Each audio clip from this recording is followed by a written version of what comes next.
everyone. My name is Kengo Segoyan, and I'm an executive committee member of the Armenian National Committee of America, Silicon Valley chapter. And on behalf of the committee, I'd like to welcome you all to our program, Uncorking the History of Wine.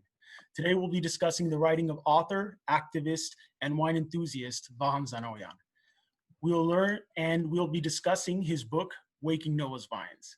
We'll learn about the rich tradition of Armenian winemaking that has survived 6,000 years and is seeing a recent renaissance with increased production, development of character, and is garnering international interest. And at this time, I'd like to introduce our moderator, Rafi Kasarjan, the CEO of Zanoyan, a consulting firm that works with companies investing or operating in Armenia. Rafi will be leading our discussion today. Cheers.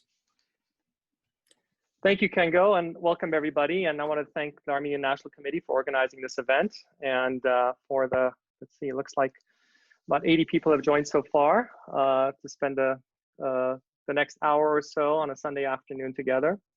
First of all, I guess I should say the world and the US are going through some pretty difficult times as we've witnessed the last, couple of months and especially the last few days. So hopefully this will be a chance to think about some of the great things in life as we all struggle with some of the challenges that we're going through as a country and society. Now, as an avid wine drinker and an amateur historian, I am super excited to be part of this event today. We're going to spend the next hour talking about the origins of wine, where winemaking began, and then fast forward to some of the exciting things that are happening in winemaking in that same region 6,000 years later. And I'd like to start by introducing our guests. We're very excited to have some wonderful guests with us today. First, special thanks and welcome to my dear friend Hallie Buttman, who is Director of Special Projects at the Smithsonian Center for Folklife and Cultural Heritage, and the curator of the Armenia Creating Home program at the 2018 Smithsonian Folklife Festival. For those of you that had a chance to be in DC last year during the 4th of July week, it was an incredible setting in which we were able to celebrate the rich history of Armenia, including winemaking. As part of the Smithsonian Institution USAID program, Hallie and her team have worked hard to revive our artisanal traditions throughout Armenia as part of the country's focus on tourist development. And we always enjoy welcoming her to Armenia. And today, Hallie will be reading several passages from Vahan's book, Waking Noah's Vines. Welcome, Hallie. Hi, everyone. Thank you, Rafi. We're also very honored to welcome Paul Hobbs to today's event. I had the pleasure of meeting Paul in Yerevan last year as part of the introduction for the Yakubian Hob wines. There was a special event there. He is a visionary international vintner, owner, and winemaker for California-based wineries Paul Hobbs and Cross Barn. In addition, Paul is involved in several international partnerships: Viña Cobos of Argentina, Crocus of Cahors, France, of course, Yakubian Hobbs of Armenia, and 2 projects in development, Alvaredo's Hobbs of Galicia, Spain, and Hillican Hobbs of the Finger Lakes. And I should also say he's the inspiration for one of the key characters in the book, and we'll learn more about that later. Welcome, Paul. Thanks for being with us today. And finally, I'd like to introduce our featured guest for today, Vahan Zanoyan. Vahan is the author of 4 novels. 2, A Place Far Away, and The Doves of Ohanavan, are based on a chance encounter with a survivor of sex trafficking, a very heavy subject. His 3rd novel, The Sacred Sands, reflects his own experience as an international energy consultant. Before he retired, Vahan served as an advisor to governments, private organizations, and other major players in the fossil fuel industry. Now, I first met Vahan through his debut novels, and I should say, within the novels, his description of the Biozor region just grabbed me from the very beginning. And even more so, his description of the mountain layer of one of the main protagonists in the book sounded too vivid and too real to be a fictional place. And so sure enough, when I met Vahan for the first time at a charity dinner, I introduced myself. We quickly established that we knew a lot of the same people from Beirut, where he and I are both originally from. And I immediately invited myself to his mountain lair, saying, Vahan, I read these passages, they're so incredible, I have to come there. And thank goodness that, this is very uncharacteristic of me. I'm never that assertive, especially when meeting somebody for the first time. Thank goodness he immediately said yes. And since then, we've had many long conversations over many bottles of wine, and which has been a great part of my life for the last few years. My wife Lucian and our lives. And finally, he's also occasionally given me the chance to give some nagging contributions to his creative process in the books that he's been writing. So Vahan, very excited to be doing this with you today. Hello, everybody. Welcome. Thanks for spending Sunday afternoon with us. Thanks a lot, Rafi, for this wonderful introduction. Okay. So we're going to talk about Waking Noah's Vines, and I'll just read a couple of phrases from the Kirkus Books review of the book. A delightful fictional blend of history, suspense, and a love of wine. The author's ardor for wine is unmistakable and his knowledge impressively prodigious. The novel will intoxicate readers with its rare mix of historical astuteness, literary skill, and well-crafted drama. So Vahan, my first question is, your first two books, Sex Trafficking, the third book about the international oil industry, the run-up to the first Gulf War, very heavy subjects. What caused you to turn to something lighter? How did the core of the novel form in your psyche? All right.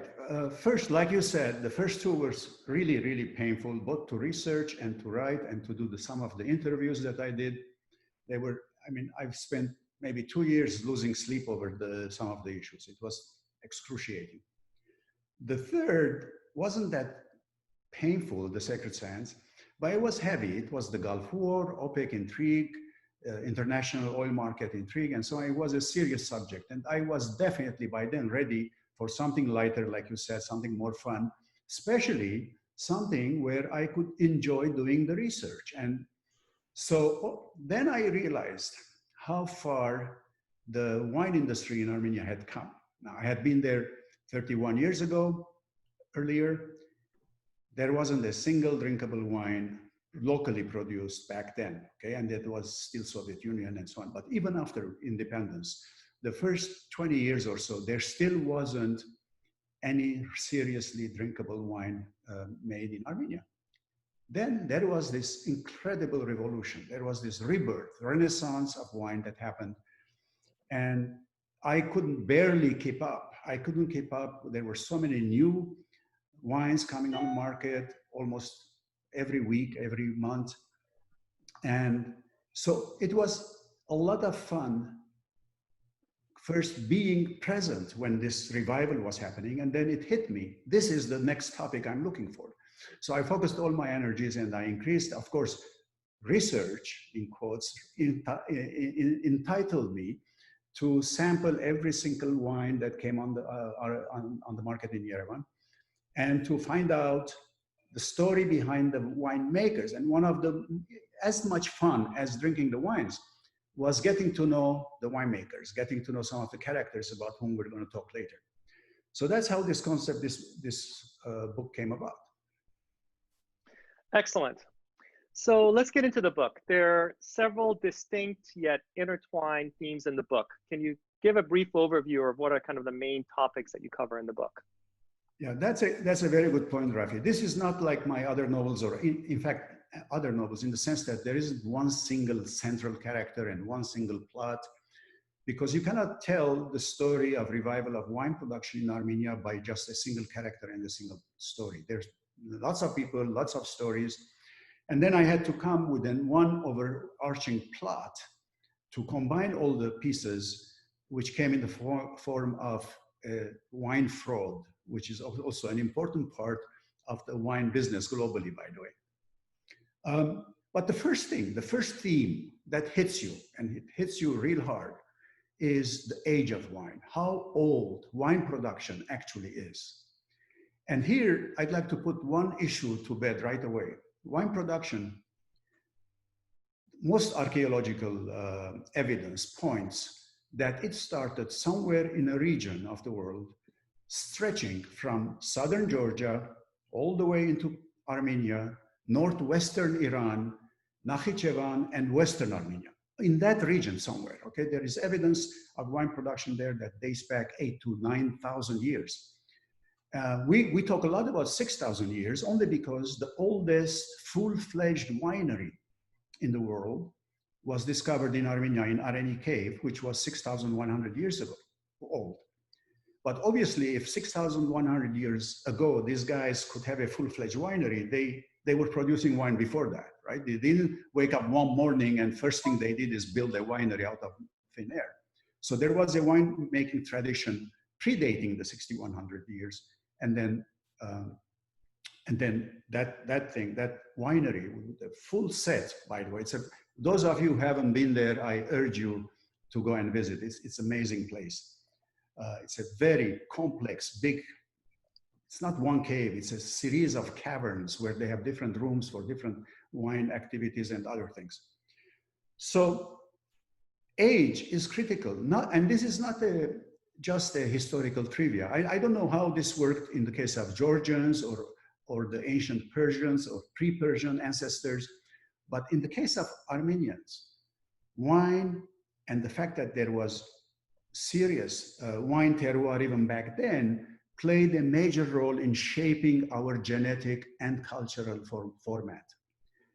And there is quite a lot of historical and archaeological evidence to this, that the ancient Urartians, who are our pre-ancestors, had existed in the kingdom of Van before the kingdom of Van was even founded.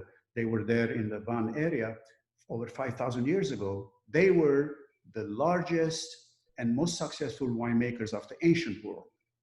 And when they came to Armenia, to today's Armenia, to Vayotsor, there was no Armenia then, by the way. And as I said, wine existed before there were not only nation states that we know today, Georgia, Armenia, Iran, and so on, but before these nationalities even existed. Okay? 6,000 or 8,000 years ago, the Armenian nation wasn't born yet, and nor was the Georgian. So we can all claim that we invented wine, but wine invented us is a more accurate way of putting it than we inventing wine. So when they came, Urartians, and they came for one purpose. They were looking for new wine terroir. Terroir is a beautiful word that doesn't exist in English or in Armenian. It's French-based. It simply encompasses all the environmental, geological, all the characteristics that make a crop what it is. Okay. Climate, rainfall, days of sunshine, temperatures, humidity, soil composition, you name it, that affects a crop is part of that terroir makeup that makes it. And not every terroir is suitable for grape production for the purpose of wine. So they came, they couldn't believe their eyes when they saw the terroir in Vayotsor. This is 35 years ago, or some 35,000 years ago, sorry, 35,000 years after Paul Hobbes discovered the same thing, following their footsteps. And they fell in love with it, and they stayed, and they mixed with the local population, and through that mixture came out a cultural and genetic formation of the Armenian nation. I wish there was time to do the same kind of research to see if similar stories exist in Georgia or in the Iranian side of it. One day, if I live long enough and not drink too much wine between now and then, I may take on that little research. But to me, it's fascinating. I shudder to think every time what we will uncover in terms of national histories, which they owe to the fact that they had good wine terroir and they were actually wine producers, and that different cultures and nations and races came together for the purpose of wine, and they mixed and they generated a whole new type of nationality. Now, there's one section in the book that I'd like Hallie to read next. It's this character in the book called Henry Cobb goes and sees the cave, the 6,100-year-old winery, and goes and talks to the archaeologist who was instrumental in discovering it. And the archaeologist is showing him various things, including pictures, including so. And then this is the story that it's, he stares at the picture and these are what he sees and what your emotions are. So Hallie, the first excerpt, please. Staring at the photo, Cobb had a vision of an army of prehistoric winemaker conquerors marching into the slopes of Viator with their swords and lances and black beards and fiery eyes, looking not for opportunities to loot and plunder and rape, but for new vine terroir. He thought about how the essential quest for new wine terroir had not changed much in several thousand years. The same happened today as winemakers look for new land fit for vineyards. He felt a bond with the prehistoric vintners of Urartu, who had been on the same single-minded, purposeful odyssey as he, some 3,200 years ago. It was like feeling the presence of their ghost on his skin. Thank you, Hallie. Now, if you listen to the name of the character, Henry Cobb, it sounds quite a lot like Paul Hobbs. So you can tell kind of where that, who that character was based on. So Paul, at that Yakubian Hobbs event in Yerevan, you recounted the first time you heard about winemaking, the story about how you first about winemaking in this region. If you could tell the audience that, that would be great. Well, Rafi, yes. The first time really Armenia came under my radar was back in the late 90s, early 2000s. And I had been working as a consulting winemaker to Stag's Leap wine cellars based in Napa Valley.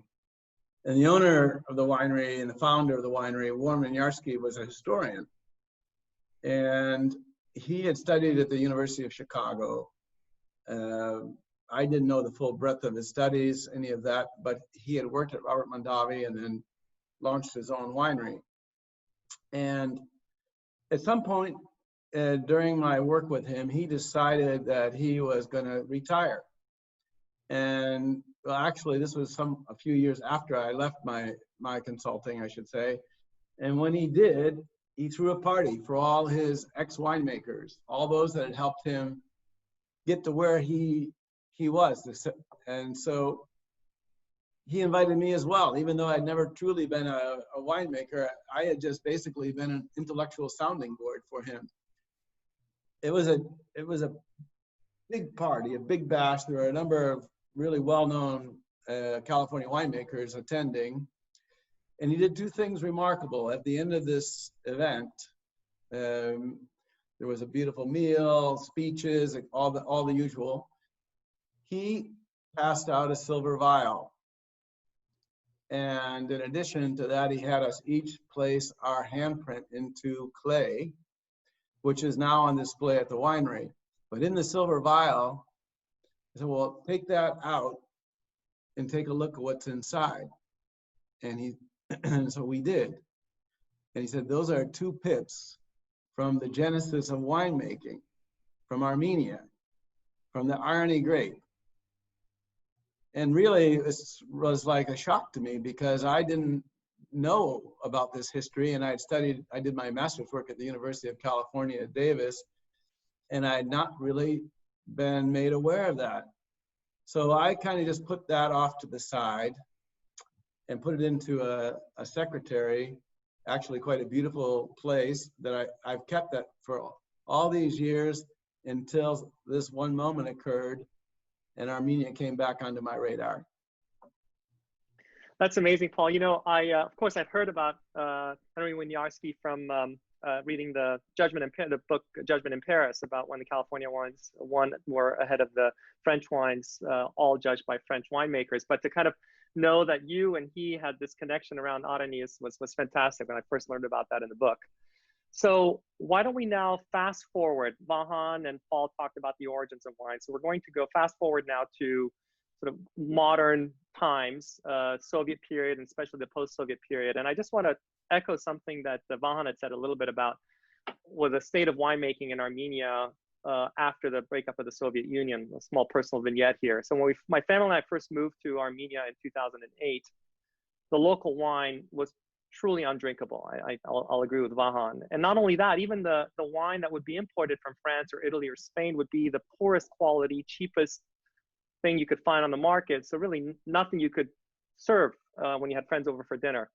So every 6 months or so, I would drive up to Tbilisi and buy a couple of cases of Sinan Dali and Saperavi or other Georgian wines just to have something to be able to drink. And if I think about that period 10 years ago, and where I would have truly been ashamed to serve Armenian wine to anyone, to where we are now, I mean, I now will, bring bottles with me every time I come back from Armenia. Luckily, there are now a few retailers in the U.S. where you can buy Armenian wines from. But it's been an absolute revolution.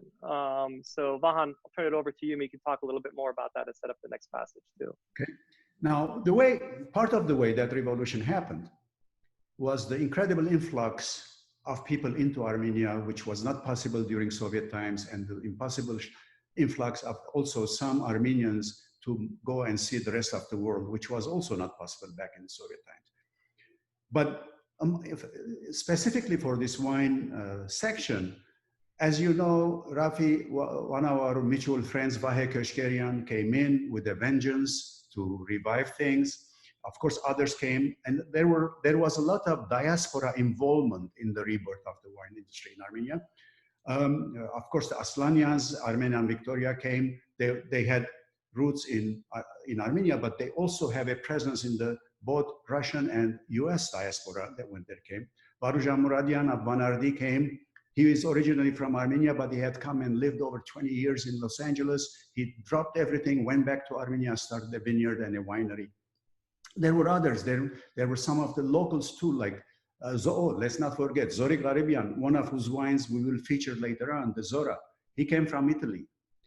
And he, with this incredible, these guys didn't do this coordinated way, okay? They all came with a vision to come and revive, to restart wine production in Armenia. And they were, of course, the locals. One of my favorites, Hovagim, is a kind of a philosopher, poet, musician, Hovagim Saratelian, who produces the Trinity, which we're also going to feature today. He was from Armenia, and the Manaserians of Tushpa are from Armenia in Ararat Valley and so on. So it was an incredible mixture of both very strong diaspora involvement and some old traditional local Armenian wine producers. But this mixture wasn't just in the narrow community of winemakers. This was nationwide. And nationwide, it created, in some cases, certain cultural clashes. Okay. There were Armenians coming from the Middle East, Russian-based culture, which is prevalent. There is some of leftover old Soviet culture that was prevalent in certain corners. There were the repats from Europe versus those from the Middle East and so on.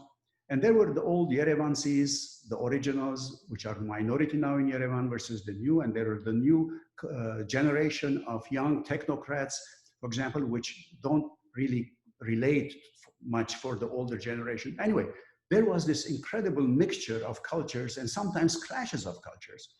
And one of the main cultural clashes that existed was between the Russian-based way of thinking, or the I shouldn't say just Soviet, because there's also Russian without being Soviet-based cultural legacy, and then the diaspora who had never been exposed to the Russian or Soviet-based cultural way of thinking and their way of thinking. And one of the winemakers, I tried to bring this into the book.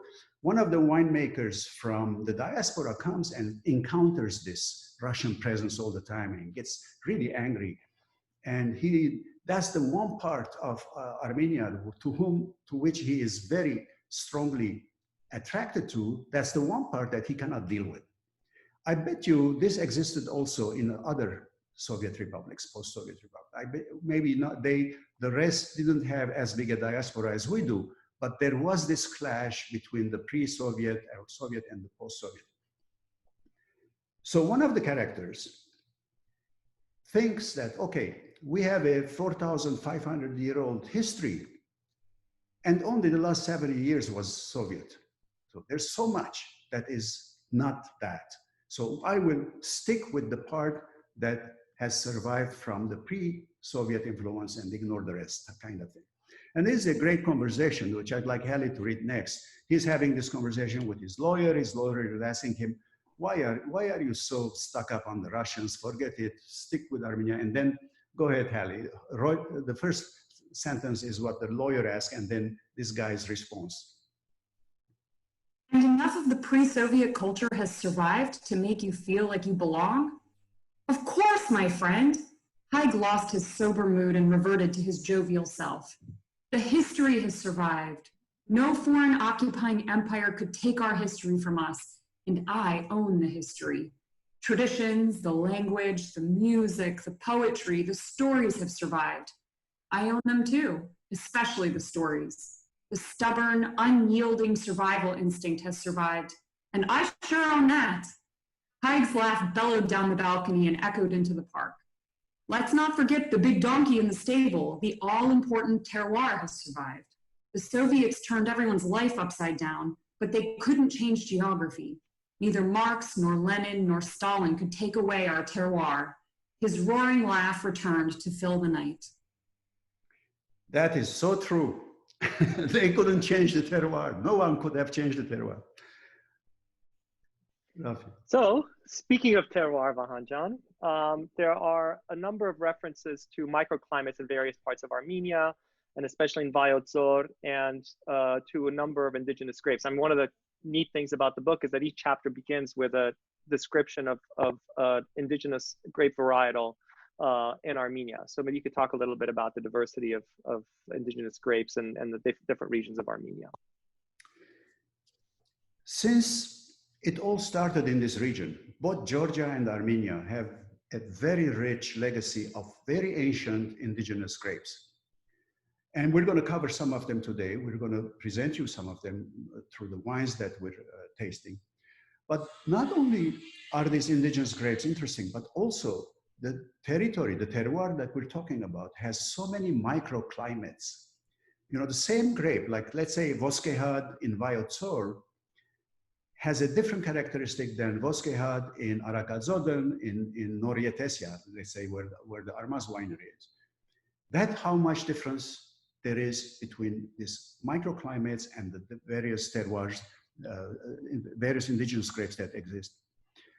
I have a personal peeve here, which I'd like to throw on the table, that I am partial to the indigenous grapes rather than to the hybrid grapes. We also have hybrid grapes. Hybrid meaning grapes that were invented in the Soviet times, in the 70s mostly, through the Research Institute for Viticulture and Winemaking in the Soviet Union. Now, what I'm going to say, again, is not a testimony of the wine. In fact, at the last Zoom meeting, I featured a wine which was 100% Hachtanag of Tushpa, which is an excellent wine, but Hachtanag is a hybrid grape.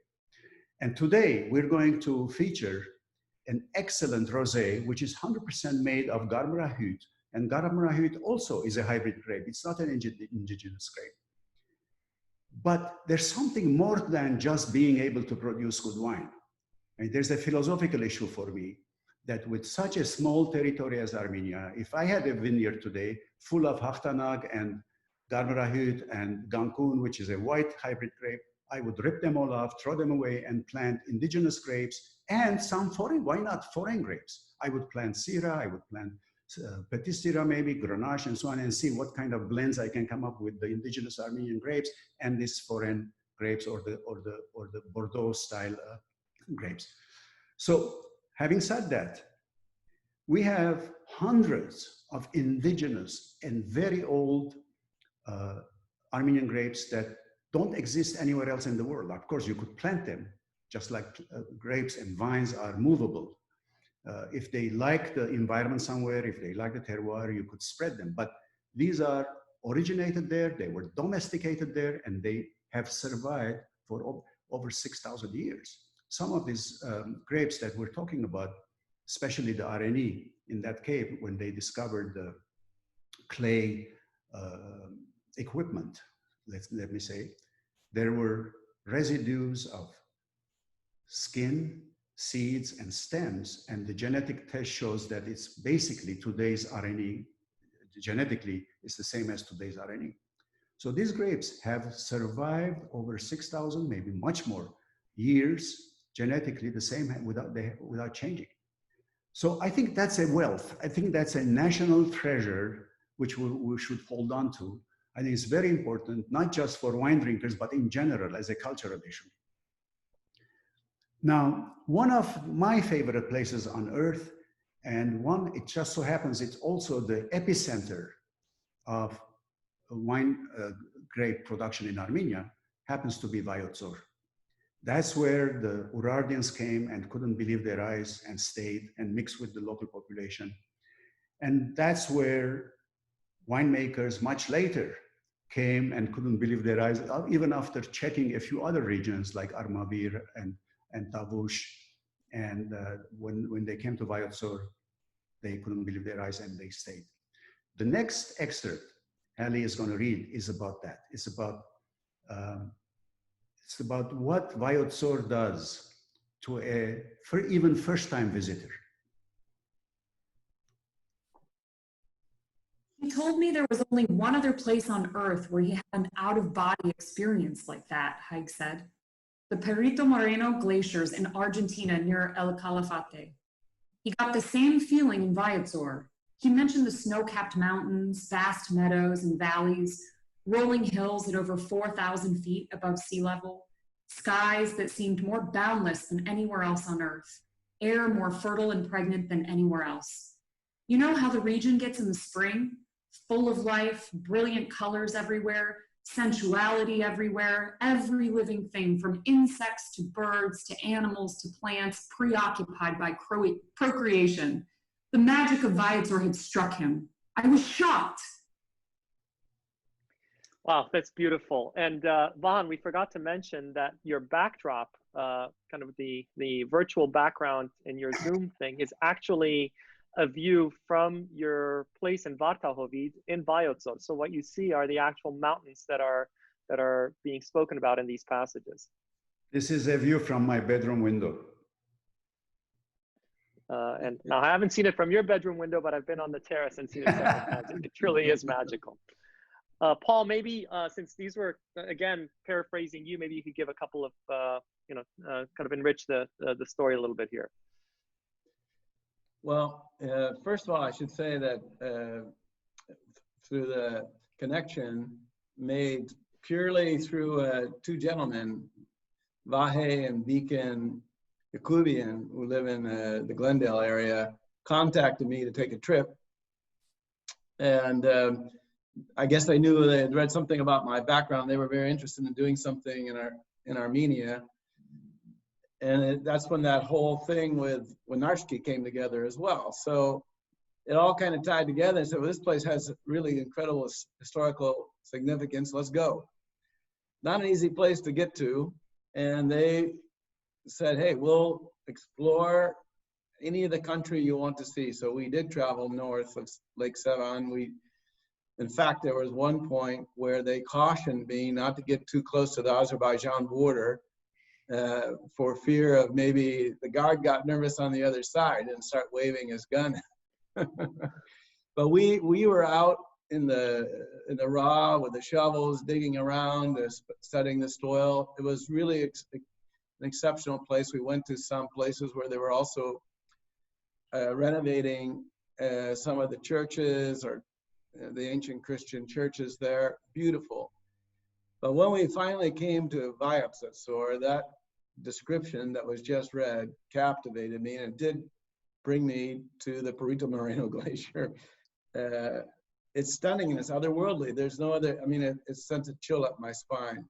In fact, in some ways, I kind of felt like I was reading or in the book of Tolkien's The Hobbit and the trilogy. Wow.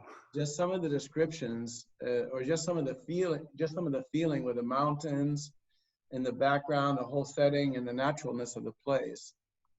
You know, this whole idea of biodynamic farming, these guys have been doing that for thousands and thousands of years. And we met with some of the local people, and their faces reminded me almost something out of a Steven Spielberg movie. They were so genuine and so kind. And there was at one moment we went into one of their homes, and I remember with the Viken and Vahe, and we were offered the wine he was making, and they had just suffered an incredible hailstorm. But they welcomed us into their home. They had fresh cheese, natural products they had just made. And I remember Vegan saying, "Hey, Paul, do you think this is safe to eat?" And then the guy we went down into his cellar, and he had a hole in the ground where he cooked some of his meats and so on.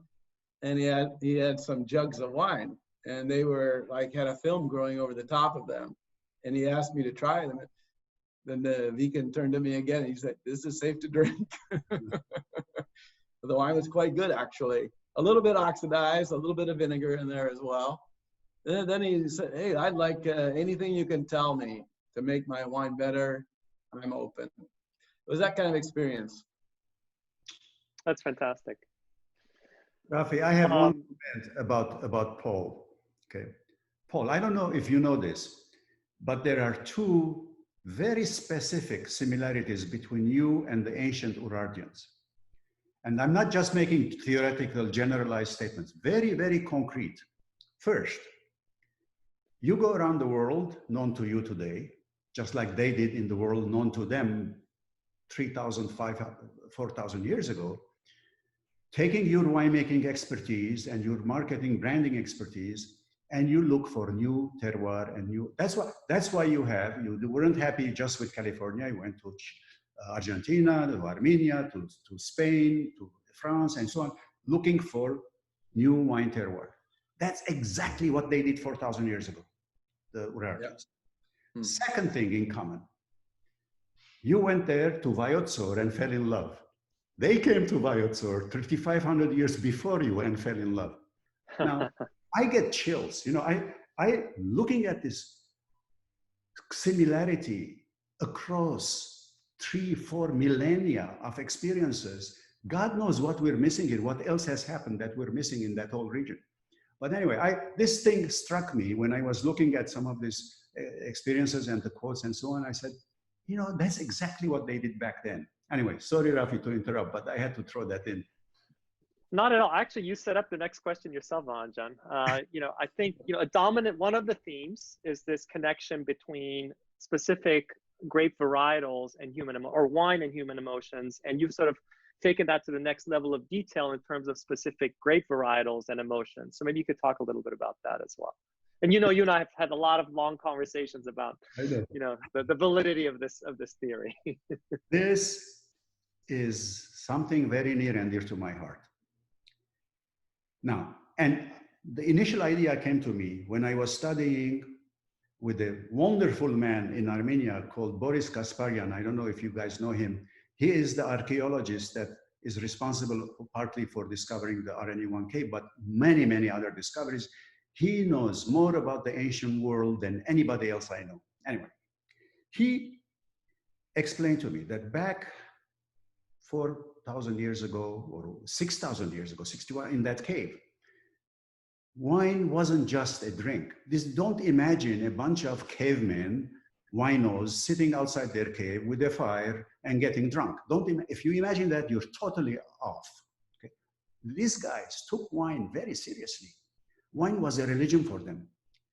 And if wine was a religion, they actually worshipped wine. And the next excerpt Hallie is going to read is about that. But before she starts, I figured if wine is a religion and they worship and they have ceremonies and they take it so seriously, they must have had a very strong spiritual context to consuming wine.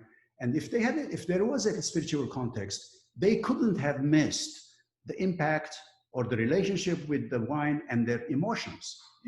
Where do you draw the line between human spirituality and emotional state? I mean, so I figured these guys 6,100 years ago must have understood that there is some connection between their emotional state and this wine that they're drinking, which they thought was the blood of God. And okay, I was building this theory in my mind, and then while doing the research of the book, I came across an incredible experiment that they had done much more recently in Italy, where they take a human subject, put them in an MRI machine, they monitor their brain, and they inject wine from a tube into their mouth, red wine, white wine, water, and they monitor the brain activity through the MRI machine. Now, two very strong outcomes came out of this. Number one, that the brain cells of sommeliers who were trained to detect flavors and aromas and bouquets lit up much more than the brains of someone who had absolutely no training in tasting wine. And I'm going to come back to that later when we start the tasting. I'm going to talk about the importance of that kind of training.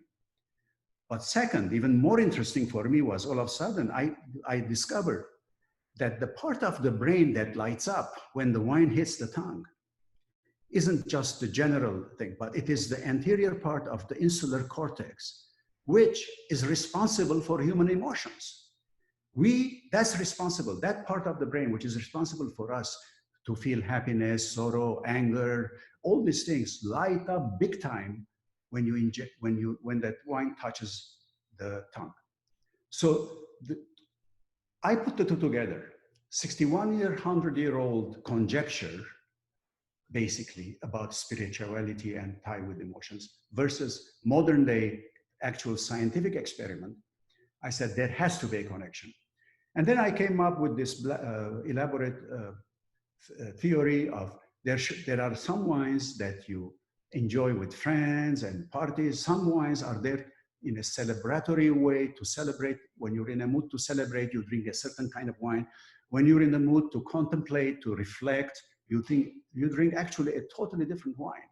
The wine that will help you celebrate will annoy you if you want to be in a reflective and meditative mood.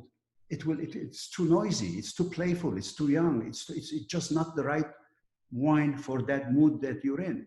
So I have over 20 different moods and emotions, detailed very nuanced human emotions in the book.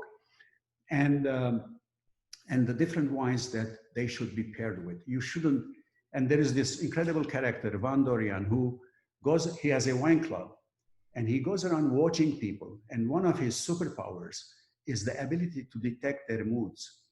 He can tell whether somebody is in a happy, lighthearted mood, or someone is a more sad mood, or something ending there, or he's deeply in nostalgia of somebody, he's missing somebody so bad. And he checks which wine he's drinking, and he gets really mad when they're drinking the wrong wine for that particular mood. Anyway, this is all runs throughout the book. Now, but let's go back to Halley and to the initial the initial kind of inspiration of where this idea kind of sprung in my head. And that goes back 6,100 years. Halley. I'll just add a little note that I wish I could give justice to the amazing voice that Boris has. I read this passage. I heard the story straight from his mouth inside the cave on one of my first trips to Armenia, and it was an incredible experience. For them, the grape, saturated as it was with the sun, was divine. Several millennia later, Galileo Galilei would say, wine is sunlight held together by water. These folks knew that some 5,500 years before Galileo. For them, grape juice was the blood of God. Drinking wine meant ingesting part of God, becoming part of God. Then, 4,000 years later, Christianity would adopt the same concept and bring it into the practice of communion. This is my blood, says Christ, passing a cup of wine to his disciples. But these folks went further. In their relentless quest for ways to bring man and God closer, they made human sacrifices, mixed human blood with divine blood, and drank the mixture. More than 6,000 years ago, wine was not just something you twirled, sniffed, tasted, and paired with food. It was a religion. It defined these people and their lives. It embodied the meaning of life. They had more faith in it than the vast majority of people today have faith in whatever God they choose to worship. The scene sent a chill through Isabel. She envisioned Kashvili as the all-knowing, all-powerful high priest. The tip of his long, pointed beard reached his waist, his black robes purposefully swaying with his movements, and his fiery eyes exuded such intense charisma and magnetism that his sacrificial subjects submitted their throats to him voluntarily. There you go. Wow. It was a religion. Vahan, Anyway, I stand corrected. I stand corrected.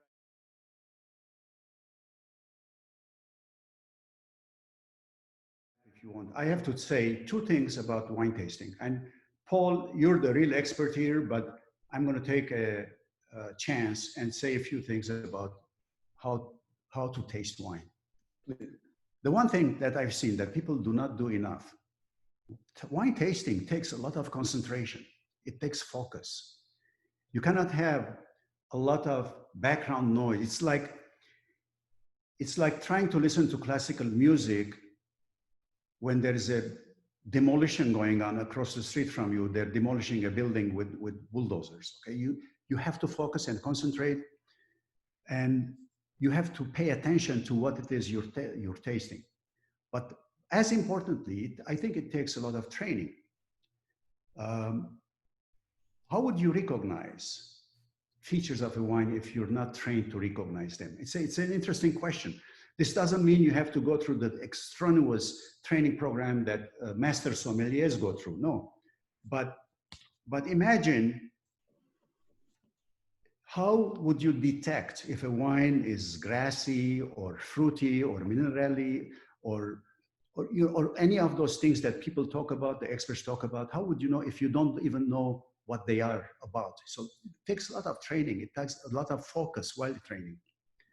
Now, imagine if detecting certain tastes and smells took training. That's at one level. At the second level, what would it take for you to be able to tell if a wine is complex, if it's balanced, if it has a good finish? Again, it takes serious training. That tasting a wine is a very private matter, even though enjoying a wine with friends is a very social matter, but the tasting of it is a very private matter.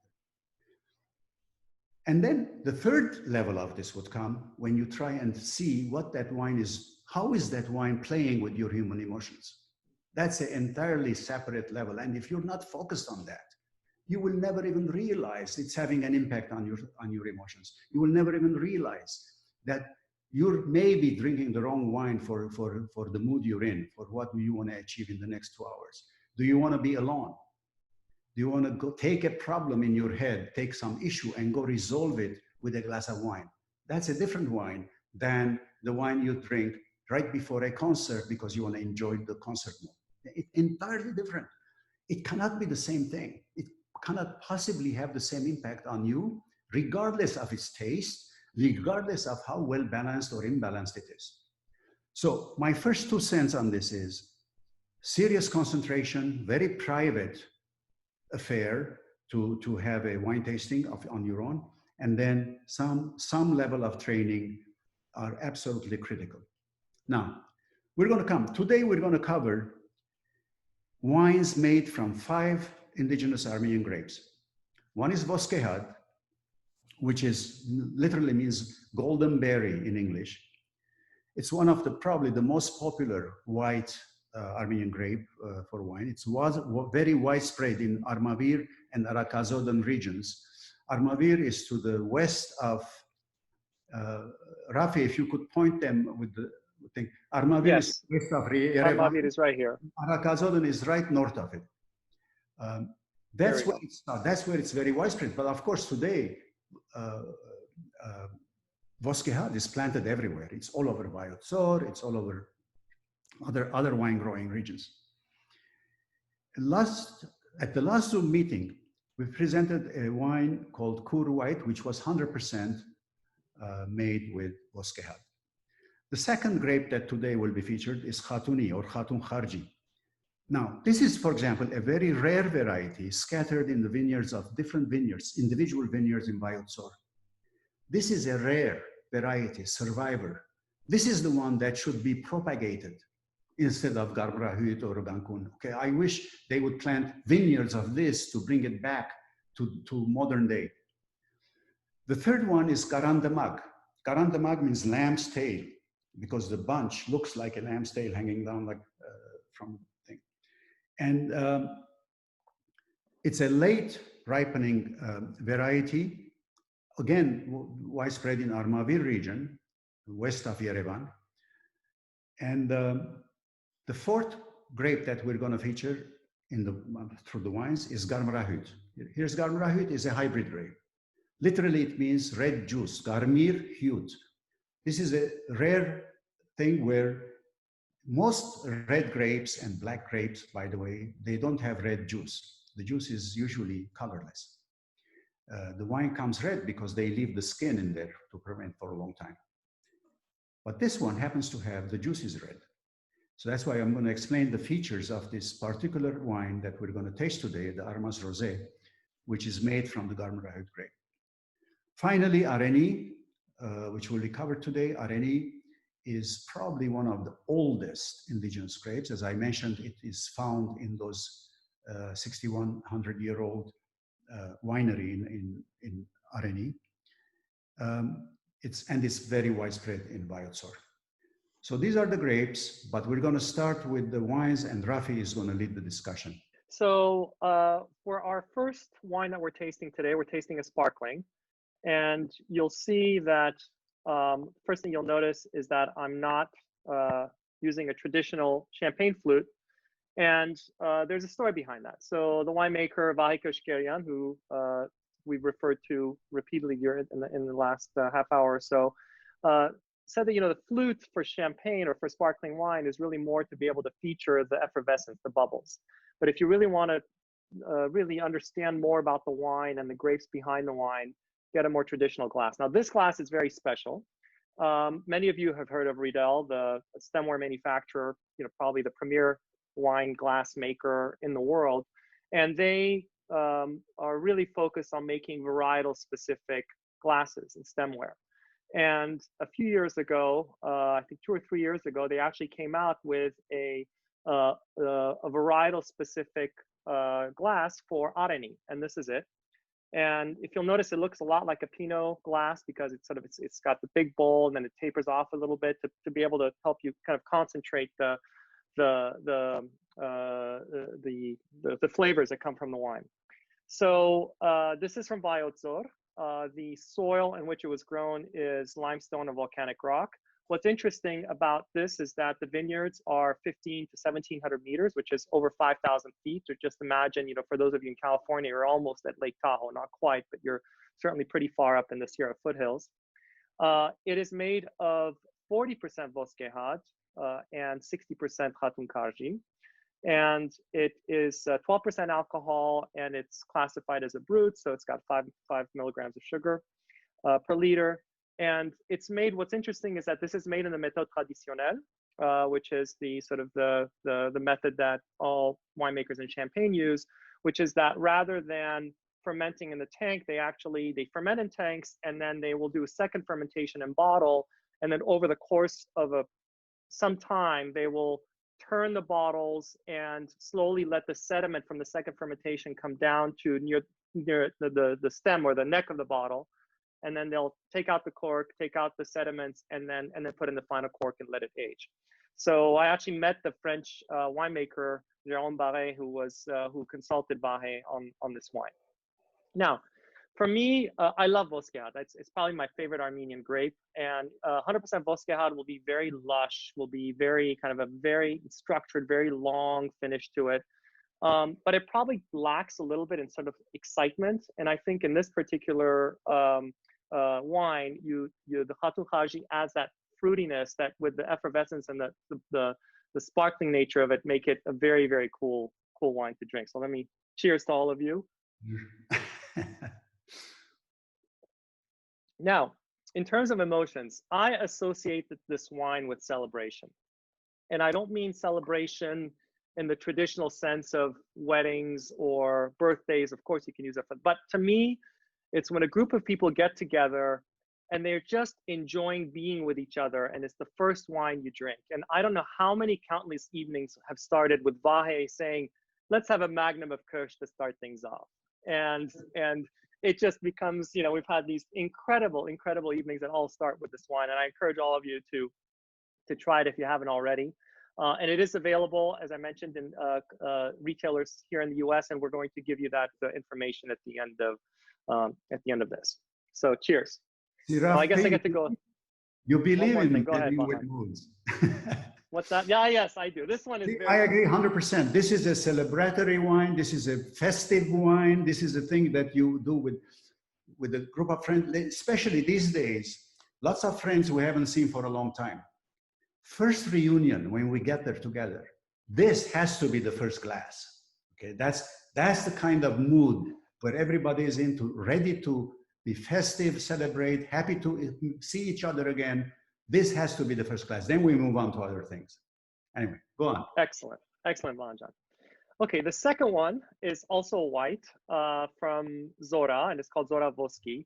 Now, Vahan mentioned Zori Karipian. He came to Armenia and spent 10 years on the project before releasing his first wine, finding the vineyards, planting, getting everything ready. And the reward was that his very first wine was recognized as one of the 10 best wines of 2012 by Bloomberg. So that immediately kind of put Armenia on the map of coming out of nowhere and being on the top 10 list.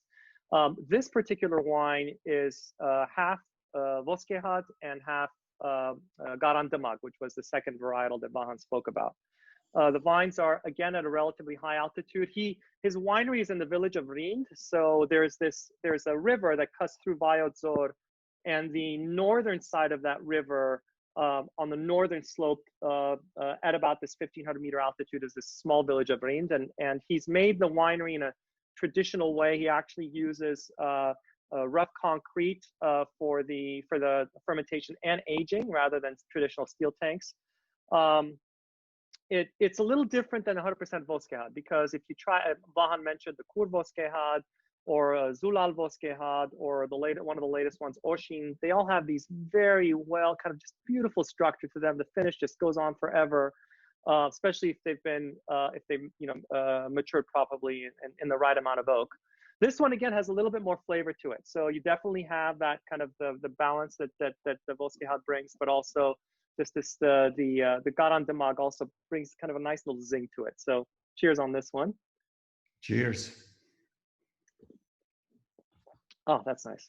I know this is different than a pure Voskehad, but in terms of pairing with moods, this is quite similar to the Kur White that I described last time during the Zoom meeting.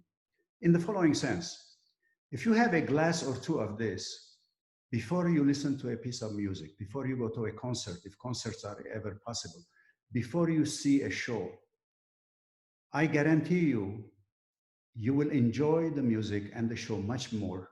And it's not just because of the alcohol, okay? Because there are other wines, when I drink them, I don't want to hear anything. I don't want to hear noise. I don't want to hear music. So this is not something, not every wine enhances the enjoyment of art. I think the Kur White, the Zora Voski are art enhancing experiences if you're in that mood. Right before a concert, this is what you should have. I rest my case. Excellent, Vahan. But you can't rest your case because you're up next with the next wine. Here we go, Armas Rosé. This is a very unusual rosé. Okay, I don't know if you guys like rosés, you've drank many rosés, you will find this quite different than any other rosé you've had. And the main reason for that is the grape. As I mentioned, the Garam Rayut grape, the juice is red. So this is darker than most other rosés that you may have had. And it has a much different, like unique, more versatile taste. And I'm going to read one thing for you. And again, I'm going to tie it to moods from the book. There's a scene in the book where Van Dorian notices a couple. They're sitting there in his wine club. They're having a rosé, but they're very calm and composed. And unlike most other couples who are lively and rowdy and they're having a good time, these guys are very dignified and calm. And he senses a certain mood there. He senses something very melancholic going on at that table. He tells to his friend watching also, he says, look, something is coming to an end at that table. They're finishing something. Either they're ending their relationship, this couple, or they're giving up on a wonderful plan, or something is coming to an end. There's this sad melancholy overwhelming their hearts. And he looks and he says, they're drinking the wrong rosé. That rosé is too light, it's too playful, it's too happy. They cannot, that doesn't match their mood. And he gets very mad. And he says that the one they're drinking is light, refreshing, and youthful. It doesn't match the mood. If they like rosé, they should be having an Alma Darbarahut rosé, which is heavier, more serious, more complex, less playful, and certainly more versatile. When I wrote those words, I was thinking of this Armas rosé, Darbarahut rosé, and that's what this wine is. So this is from the Arakazodon region in Norietesia. Darbarahut is planted in those vineyards. They're wonderful, wonderful vineyards and wonderful winery, by the way, very modern. Again, those of you who haven't been to a tour of the Armas winery by Victoria, you're missing something big. I mean, it's a very contagious feeling about getting how much love of wine there is in that one little experience. But that's what this Armas Rosé here. Again, as Rafi said, we will show you where to get this later on. Trinity is a 100% RNE grape. It's in Biotsor.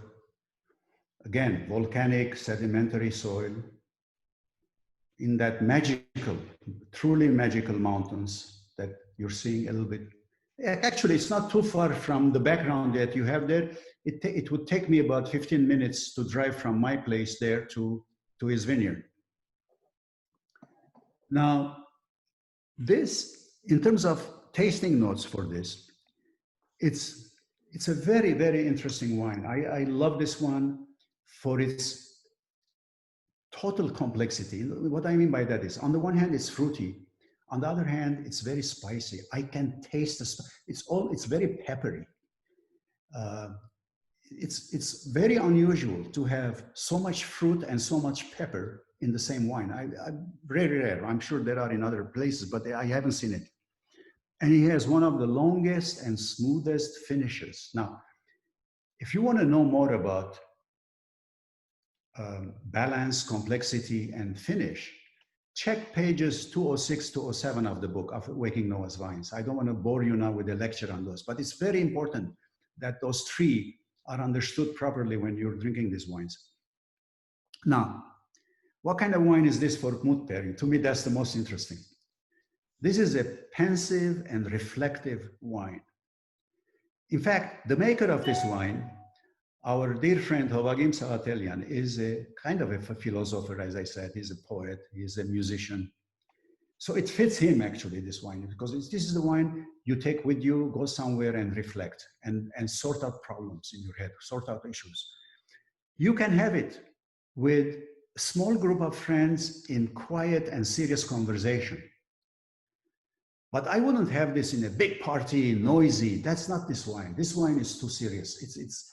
It's too philosophical, okay? And compared to that kind of party wine or a 25-person dinner, I don't know if those are even allowed anymore, but a big dinner party. This is for 2 couples, maximum 3 couples, having a quiet conversation and just having a kind of, excuse the pun, but sober discussion with this particular wine.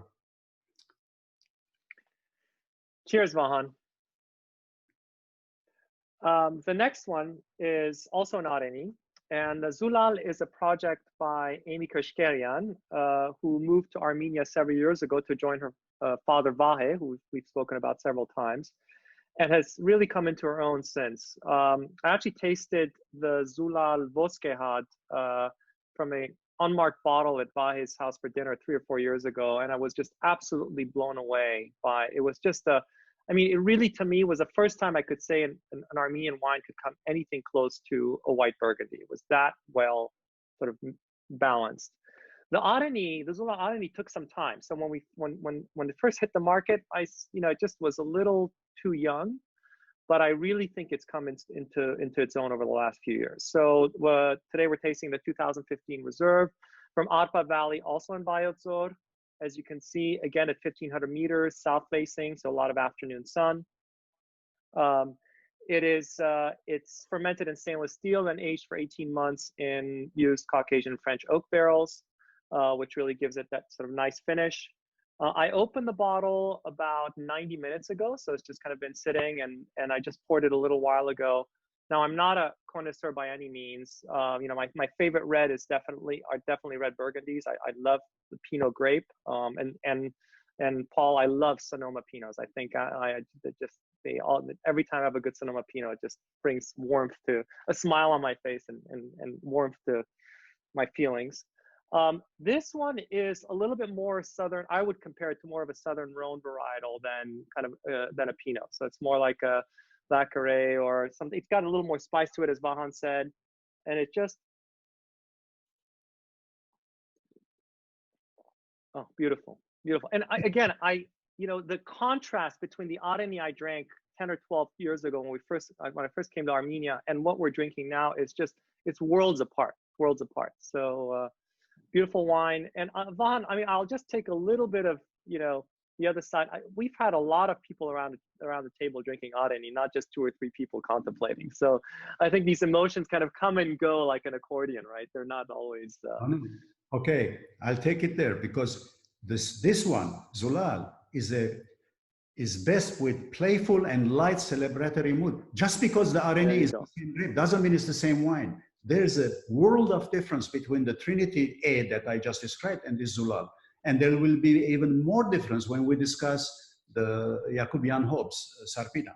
So it's not the grape that determines the mood, it's the wine that determines the mood. And for this one, this would be great with a big group of, a big dinner group party. Light celebratory means, it's not like, again, like you said, it's not a wedding or something, but it's a celebration of sorts. It's somebody's graduation and there are 25 relatives. This is perfect for that.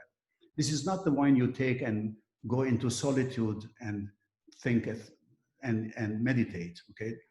The A is though, the Trinity A is, even though they're made from the same grape, same Areni grape. So this is a different one.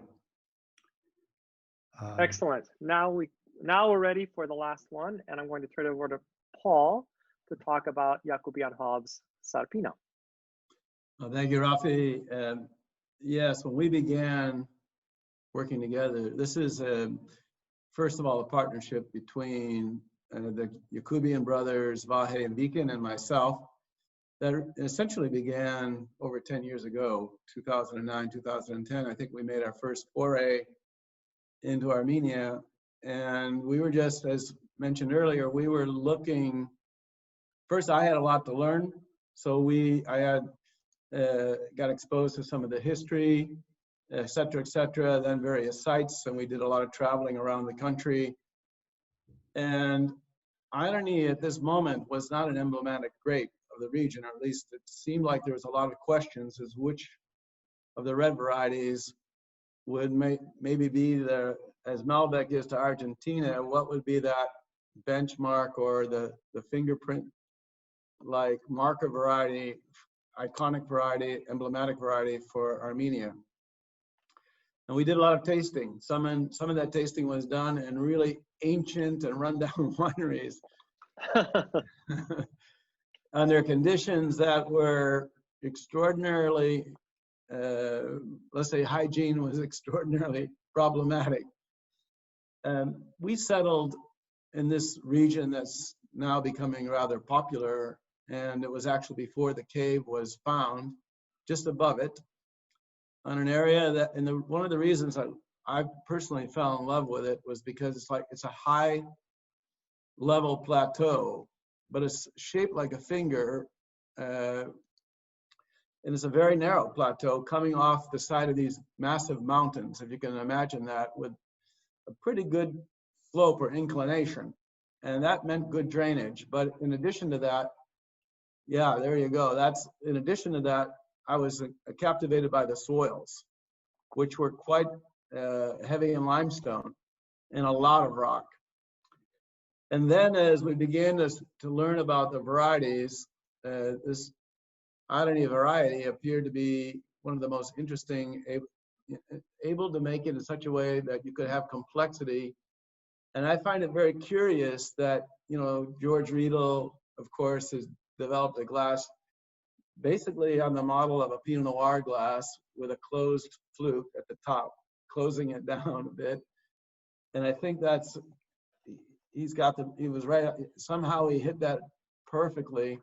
But also, when I was asked not long ago by the Wall Street Journal, well, what would you contrast irony grape? I did suggest that it had many characteristics of Pinot Noir, but the grape itself does not at all look like Pinot Noir. It's a much larger berry, more pulpy, and the way it's being grown in Armenia, at least currently, is with a trellis system and a management system that is basically kind of wild. It's really interesting to see, like they probably have a strategy when they go to prune, but it's difficult to I haven't been able to figure that strategy. So we have taken and begun working with the growers in this particular region, just at an elevation about 500 meters above the cave site. It's a very cold region. In the wintertime, we get a lot of snow, but we also get good rainfalls, yet it requires irrigation. And we could see that the farming here was done in such a way that it had been farmed for millennial, but the soils were really healthy and alive. And so we could see that people respected the way they farmed the grape. At any rate, when we started working with the grape, we had to make a lot of adjustments. So one of the main things that we did was to discuss with growers how to prune, and probably one of the most important things, how to thin. That meant dropping fruit, which didn't go down well with them. So we said, don't worry, we'll pay you for the fruit that you put on the ground, but we need fewer clusters on the vine to get more concentration. Now, when you look at this wine, you can see the color, in fact, in many respects, is very similar to what you would expect from a Pinot Noir. It is, you know, the grape skin itself, the grape, I would say, looks more like a Syrah grape on the vine. It's kind of black, but it gives a very light Pinot Noir-like color. And it's one of the things that I marveled at when I first tasted examples of the wines made from this grape variety was that it has this ethereal, alluring characteristic. Hard to put your finger on exactly. There's clearly a spice note in the wine, but hard to really capture its personality, which is something that I find intriguing. You know, it just keeps you coming back, and it tends to evolve a lot. So while you taste it at one moment, then you go back to it, it's not the same thing. And I quite like that. I think that in the glass, it grows and it breathes. And yet at the same time, it has that ability to dance across the palate beautifully. So this wine, to me, you mentioned pepper notes, you mentioned spice, and it has all those things as well. I think it shows a lot of red fruit, the balance, the elegance, and the complexity. So with Vahan, when you want to study a wine, you got to do what Vahan suggests. And it's a full focus exercise to appreciate all the nuances. So any distraction would be, you'd miss maybe a lot of what the wine has to say. And believe it or not, even under a technical environment, you can grow an emotional attachment to a wine that has so much personality and character. And then when you can associate it with the place itself, it just makes the meaning of all that much better. So it was fascinating when we embarked on planting our own vineyard there. We bought 18 hectares. And then later we were told about the cave. That came about 3 years later. I think it was UCLA researchers working with Boris and other folks that helped discover this. And then we heard about the genetic analysis of the site, and that the skins particularly had the DNA that matched the irony grape. And I've always, maybe you guys have the answer to this, so I'm going to ask you a question. Which came first, the irony grape or the village of Arani? The chicken, the egg question, guys. Well, the grape came first. The name came later. Now, the name actually is complicated because today's Areni village is not really the old Areni village. So, but the grape definitely, I don't know what it was called 6,000 years ago. I don't think they called it Areni then, but it's the same grape. So we have to ask Boris, when did the Areni word come in? But the grape definitely came first. Yeah. Well, it was remarkable when he explained that when they did the genetic mapping of the residues found in the bottom of the amphora in the cave against residues or of grape skins in particular, that was a shocker. He said they were a perfect match. It has maybe minor mutations, but like a perfect match. So this grape has been made into wine for well over 6,000 years. Absolutely. Fascinating. That's why when Yorsky told you it's the original seed, right? The original grape. Yes. So, how he knew that, I still don't know. Yeah, I'd love to know the story, his story, how he found out. Yeah, I'd like to know how he found that out. Yeah. Anyway, Paul, this wine to me is similar to is more closer to the Trinity. I'm talking strictly mood pairing now, not taste, not anything else, than to the Zulal Red. This is a pensive. This is, like you said, there are all these layers and layers of flavor. This is the thing you can take with you. You can have some friends, but you can also go at it alone, this wine. It's a wonderful wine for contemplation and reflection, as well as small gatherings. I wouldn't put this wine in a noisy room. You'll miss so much of it if in a noisy room, in my humble opinion, but that's my deal. I would tend to agree with that, Vahan. I think, given the subtleties of its personality, and that's the elegance and finesse, and it does have a lot of Pinot Noir-like characteristics, but I think it also shows a few more subtle Southern Rhone and Northern Rhone characteristics as well. Just not the tarry notes, but the texture, the structure, the tension in the wine against the cheek. It's evocative of something very supple, very soft, and yet it's kind of like what Churchill said, like it's an iron fist with a velvet glove. Beautiful. Perfect.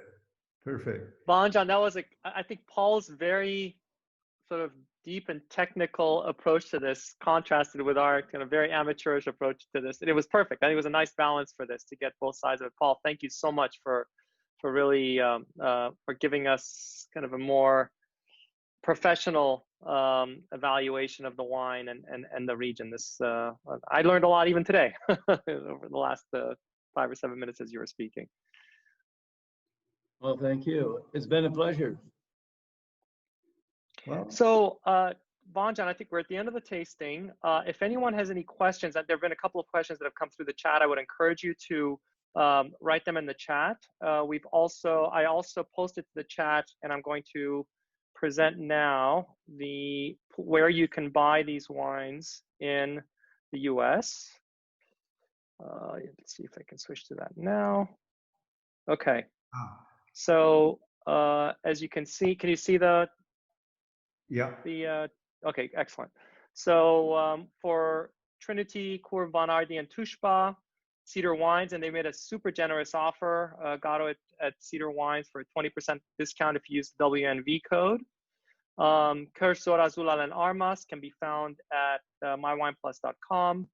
And Yakubian Hobbs, you can go straight to the Yakubian Hobbs website, and you can order directly from paulhobbsselections.com. And again, I mean, I'm super excited because in the past, again, with these wines, literally, it's how many can you fit into a suitcase and try to get past customs in the U.S. And now, luckily, we have access to many of these incredible wines here, not just in the U.S. but in Europe as well. By the way, Rafi, some of these wines are also available at retail stores. I mean, Mission stores. That's true. Remedy Liquor and so on. You can find them. So let me see. I don't see And any. one more thing. Oh, Rafi, there are John, some can chats. I add something? Yes, of course. I just want to let everyone know, I mean, obviously we're all stuck in our homes right now, but I know if you all are like any of us, you're dreaming of being in Armenia again and wondering when we can travel, and then that's probably the first place you're going to want to go.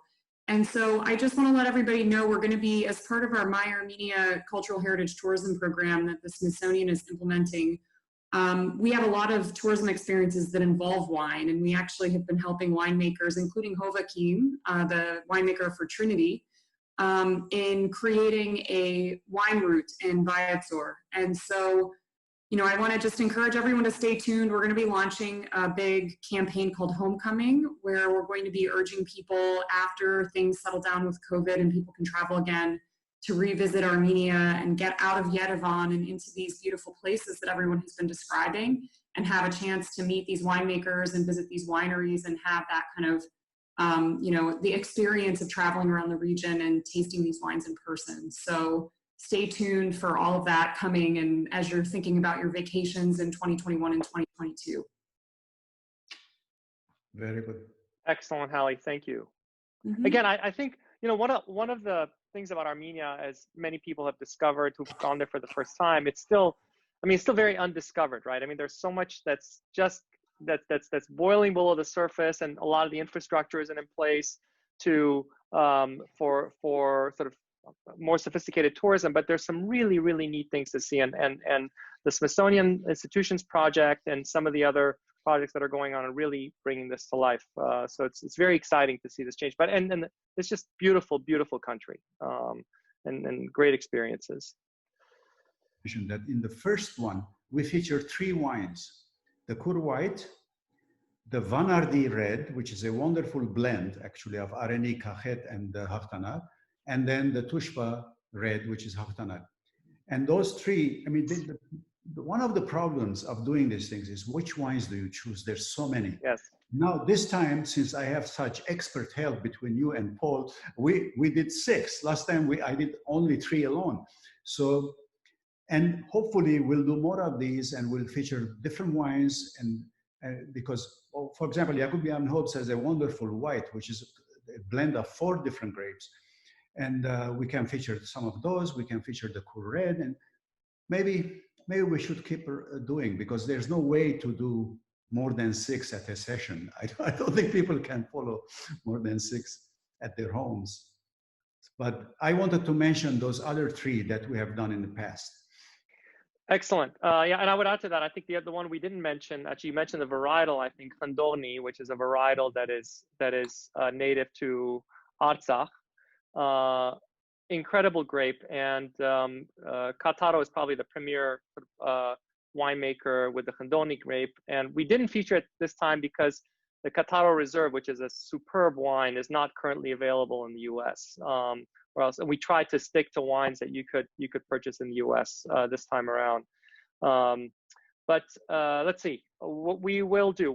First of all, I want to thank everybody for joining us today on this. The idea of this, of being able to do this, is so incredible, because we've seen so much advancement because of the investments that the Yakubian brothers with Paul and all of the Vai Kashkerian and Victoria Aslanyan and Armen Aslanyan, all of these people, and Hovagim and Barujan have literally sort of struggled with the soil to bring back this tradition, and it's fantastic. So I was very, very, very happy to be part of this today. And with that, I'd like to turn it over to Thomas Chanyan from Armenian National Committee. And there's Lucine saying hi, my wife Lucine. What a wonderful, fun, and informative event, guys. Absolutely wonderful. Hi, everyone again. My name is Thomas Chanyan, and I am the executive committee member of Silicon Valley Armenian National Committee. And on its behalf, again, I'm here to express our appreciation to the star of the program. First, Rafi. As always, you've been so gracious and wonderful host, always have been. You always exceed everybody's expectation and beyond with your professionalism and eloquence, and of course, your beautiful and very calm kindness. Thank you for that. About Paul Hobbs, I don't know. Actually, I went and did some little research on Google's, and even the search engine went crazy. so many articles, so many different wonderful articles.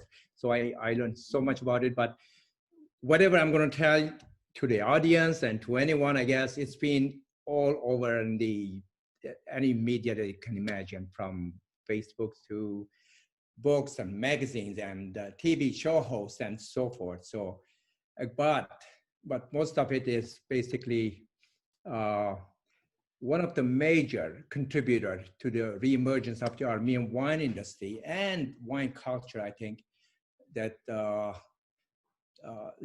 your contribution was there, second to none, and you're already in the history making in the Armenian wine. So kudos to you, Paul. The fact that your direct involvement in partnering with Yakubian family and establishing in Armenia an outstanding and prominent winery, and as well as labeling and branding many internationally award-winning prize Yakubian Cob wines, speak volumes. So nothing to be added on that. So thank you, especially for this such a short time when it comes to winemaking, France and, Germany and here in wine country, it takes decades and dozens of decades, but within 10, 15 years, this is almost a miracle. Thank you for that. Thank you. And I'd like to extend our sincere appreciation to Ellie as well, and her direct personal participation to this program today, I say, brought a cool, fresh breeze of atmosphere. And thank you.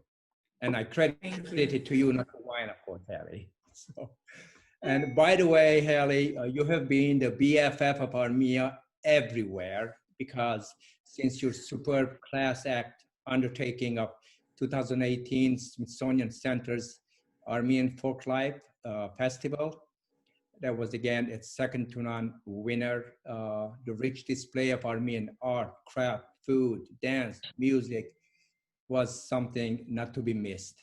Thank you for that. And Vahan, I don't know, it's just a man who's done it all, I think, from being a notorious energy consultant advisor to many oil producing countries, to an activist and world traveler, respected energy analyst, poet, literary writers, and do many, many different articles. And of course, the author of 4 and still counting successful novels. Wonderful. To many of us, actually, you are indeed the Prince of Biotsor. You look like one. Yes, I agree with that, Thomas. Good one. From Musadagh to Bayotsur. There we go. And to our wonderful audience, thank you for being such an engaging, curious, and active participants, honestly. This is to the participants. May your dinner table never be absence of Armenian wine. And of course, may your Walking Noah's Vine book always be displayed on your coffee table. It is a great book and wonderful book as a reference, I would say. I have 2 actually, one upstairs and one downstairs, and read it religiously. I'm learning more and more about wine and culture, and it's becoming my religion. Hopefully my priest won't hear this. Your priest will appreciate that. That's true. Well, before I join today's wonderful event, I would like to mention again that the Armenian National Committee, as a voluntary organization, activates and strive to really educate, mobilize, involve, and engage our Armenian community wherever they may be. Our staunch and unconditional support to the Armenian cause in diaspora and in Armenia, and especially in Artsakh, is relentless, and we strive to just go forward to ensure that our cause is always protected, defended, and basically heard to the rest of the world. It's very, very dear to us. And thus, I humbly call all to please join involved and join us in these noble endeavors. In the meantime, again, please stay tuned for our upcoming events and keep yourself safe, healthy, and Genots. Cheers to everyone. Cheers. Cheers, Thank you, Vahan. everybody. Oops, I'm Thank almost you. done with mine. Have a Cheers, wonderful. everyone. Thank you. Thank you. Thank you. Thank you all. Bye-bye. Hope to see you all in person one day. Yes, yes, we're ready to do that again. Cheers. Cheers. Cheers.